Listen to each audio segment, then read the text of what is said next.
Hi friends, நாங்கள் வெளியே கிளம்பிட்டோம். மாமா என்னை வந்து ஒரு பாலத்தை பார்க்க கூட்டிகிட்டு போகிறேன்னு சொன்னாங்க. பட் எந்த பாலம்னு எனக்கும் தெரியாது.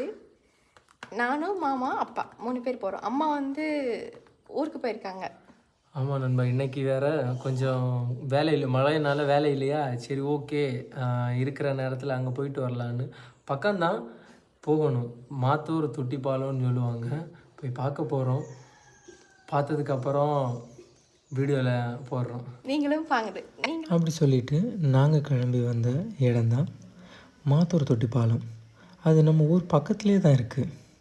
உள்ளே போகும்போது என்ட்ரன்ஸ் டிக்கெட்டை வாங்கி வண்டிக்காக 50 ரூபா கொடுத்து வாங்கிட்டு போய் ஒரு கப்பு மாங்காய் வாங்கி சாப்பிட்டுட்டு அப்படியே நடக்க ஆரம்பிச்சிட்டோம். எதுக்காக இந்த பாலம்ன்றதுக்கு முக்கிய காரணமே இந்த போஸ்டரில் இருக்கும், பார்த்துக்கோங்க. என்னென்னா, இது ஆசியாவிலேயே மிகப்பெரிய பாலம். அதோட விவசாயத்தோட நோக்கத்துக்காக கட்டப்பட்டது. இதுதான் அந்த பாலத்தோட வியூ. மாத்தூர் தொட்டி பாலம். பழசாகி போய் பாலடைஞ்ச பங்களா மாதிரி இருக்குன்னு நினைக்க வேண்டாம். நல்லா பாருங்கள், ஆப்போசிட்டில் தெரிகிறது மலை, சுற்றி காடு. அந்த காட்டுக்கு மலைக்கு நடுவில் போகிறது மாதிரியே தான் இருக்கும். மாதிரி இல்லை, அதுதான் உண்மை. ஆனால் ஏன் இதுக்கு மேலே கொண்டு வச்சுருக்காங்க அப்படின்னு நீங்கள் பார்த்தீங்கன்னா, தண்ணி. நல்லா பாருங்கள், இடது பக்கம் போகிறது என்னென்னா தண்ணி. ஏன் கீழேயும் தண்ணி போகுது, மேலே எதுக்குடா இந்த தண்ணி அப்படின்னு நீங்கள் கேட்டிங்க அப்படின்னா, நமக்கு எப்பயுமே தெரிஞ்சது உயரமான இடம், மலையிலேருந்து வர்ற தண்ணி எல்லாமே கீழே தான் போயாகும். ஆனால் இது ஏன் பாலத்துக்கு மேலே தண்ணியை கொண்டு போகிறாங்க அப்படின்ற டாபிக் யாருக்குமே தெரியாது. ஆனால் அந்த நாட்களில் விவசாயத்துக்கு எல்லாருமே முக்கியத்துவம் கொடுத்தாங்க.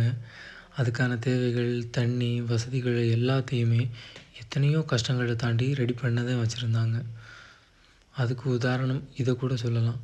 பார்த்திங்களா, எவ்வளோ பெரிய தூண்கள், எப்படிப்பட்ட தூண்களை எல்லாம் கட்டி தண்ணியை கொண்டு போகணுங்கிற காரணத்துக்காக எப்பேற்பட்ட வேலைகளை எல்லாம். இது உண்மையாகவே ஒரு அதிசயமான விஷயந்தான். இவ்வளோ உயரத்துக்கெல்லாம் யாரால் பண்ண முடியும்?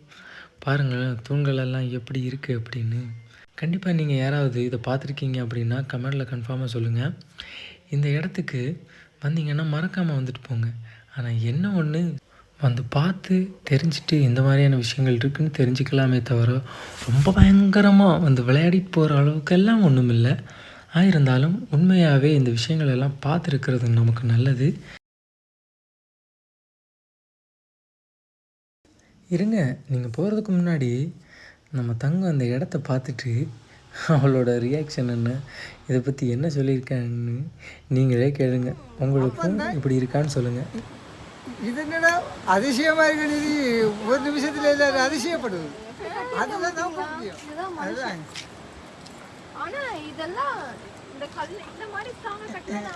நீ அங்கே எங்கேயும் பார்த்து போனாலும் அந்த இடையில அதில் பெண்டு, அந்த பெண்டை கவர் பண்ணிக்கோ. அங்கே பார்த்தா இந்த பெண்டு நம்ம தட்டுப்பட்டு விழுந்துருவோம், புரியுதா? அதான் நீ கவனமான.